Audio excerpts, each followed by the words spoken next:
เหมียวเหมียวเหมียวเหมียวน้องปูกลับจากภารกิจมาแล้วเนาะก็แวะหาน้องเหมียวดูน้องเหมียวเป็นไงกันบ้างอยู่ในบ้านกันสบายใจเนาะมีใครบ้างเดี๋ยวทักทายก่อนจินตลานอนในนี้จินตลานอนในนี้จินตลาจามจุลี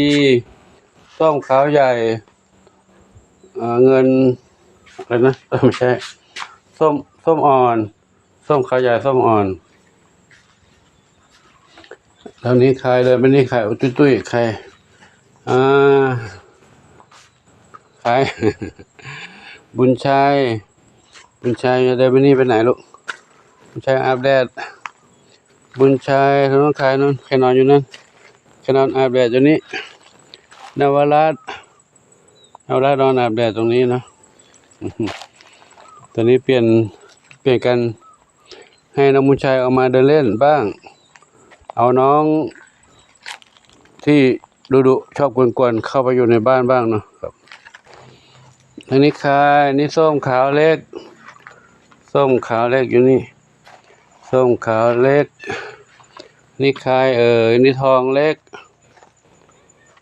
อยู่ตรงนี้อันนี้ใครข้างบนหลังคาใครโชคทวีทรัพย์อันนี้ทรัพย์ทวีอันนี้หนึ่งอนงทางนี้ใครต้มขาวใหญ่ข้างบนนู้นใครข้างบนนั้นใครข้างบนนี้คือเพชรดำน้อยอันนี้เทาเล็กนี่เขาอยู่ข้างนอกได้แล้วเนาะตอนนั้นโดนเขาแก้โดนเขากวนตอนนี้อยู่ข้างนอกอิสระสบายใจได้แล้วกินอาหารเม็ดไว้นะกินอาหารเม็ดกันปูใส่อาหารเม็ดไว้ให้กินเนาะมาทางนี้อีกทางนี้น้องเล็กน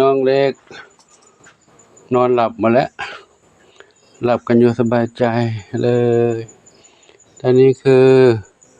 แม่สามสีนวลกับน้องชวนฝันหลับอยู่หลวงปู่มากวนตื่นแล้วปู่มากวนตื่นเลยน้องชวนฝัน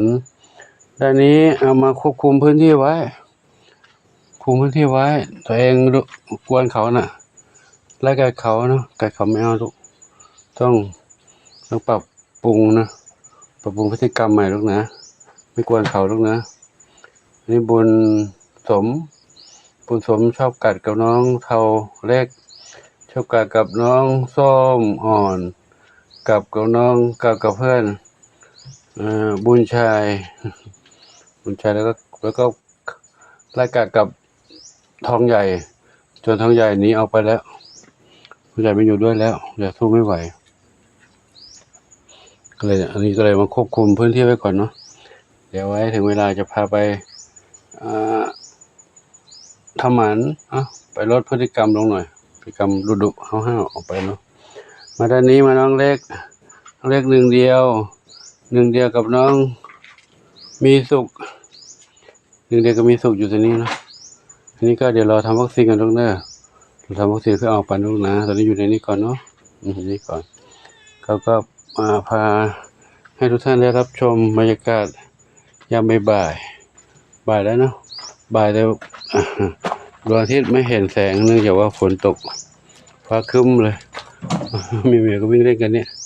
วิ่งเล่นตามภาษาแมวเหมียวกระโดดและเต้นไปมากันนะตอนนี้ให้เขาพักผ่อนก่อนปู่กลับมาก็มาเยี่ยมเยียนมาดูข้างในกันเนาะเดี๋ยวไปทางนี้เมื่อกี้ไม่เห็นนอนในนี้เหรอ นี่ใครนี่คือแพนด้าเทาขาวใหญ่นอนในกล่องเทาขาวใหญ่นอนในกล่องเนาะช่วงนี้อากาศเย็นสบายไม่หนาวก็ไม่ได้ปูผ้าให้ในกล่องให้น้องเหมียวได้นอนน้องปูแล้วเขาไม่นอนปูผ้าแล้วเขาไม่นอนเขาชอบนอนแบบเนี้ยธรรมชาติไม่ต้องมีผ้าที่นอนผ้าก็มีบนไม้บนพื้นกระดานไม้ก็ถ้าปูผ้าเขาก็ไม่นอนเขาชอบนอนแบบธรรมชาติ มาทางนี้อีกน้องหนึ่งน้องอะไรลูก น้องแรนนี่น้องแรนนี่น้องปุยฝ้ายค่ะปุยฝ้ายนอนในนี้เนาะฝ้ายนอนในนี้ฝ้ายอยากเล่นกับหลวงปู่ไหมเล่นกับหลวงปู่ไหมหลวงปู่เข้าไปถ่ายในบ้านให้ดูนะให้ FC ดูหน่อยเนาะปุยฝ้ายมาเดินเล่นบ้างเล่นกับธรรมชาติบ้างชอบไหมไม่ชอบเหรอจะเข้าที่นอนแล้วที่นอนตรงไหนเข้าที่นอนแล้ว เข้าที่นอนแล้วปุยฝ้ายเล่นกับน้องแพนด้าเท้าใหญ่แพนด้าเท้าเขาใหญ่กับน้องปุยฝ้ายเล่นด้วยกันหลวงปู่ก็ขอนะภาพนี้ให้กับทุกท่านได้รับชมไว้เพียงเท่านี้ก่อนเนาะเดี๋ยวมีงานทำอีกหลายอย่างอยู่ก็ขออนุโมทนาสาธุกับทุกท่านที่ได้รับชมรับทราบเรื่องราวต่างๆของน้องเหมียวน้องไก่น้องหมา และกิจของหลวงปู่ที่ได้ไปนะขอบุญกุศลทั้งหลายจงอำนวยพรทุกท่านพบความสุขความเจริญมีความสุขกายสุขใจปรารถนาที่ใดขอให้ได้ตามความมุ่งมั่นปรารถนาทุกการทุกคนทุกท่านเถิดสาธุอายุวโนสุขังพระลัง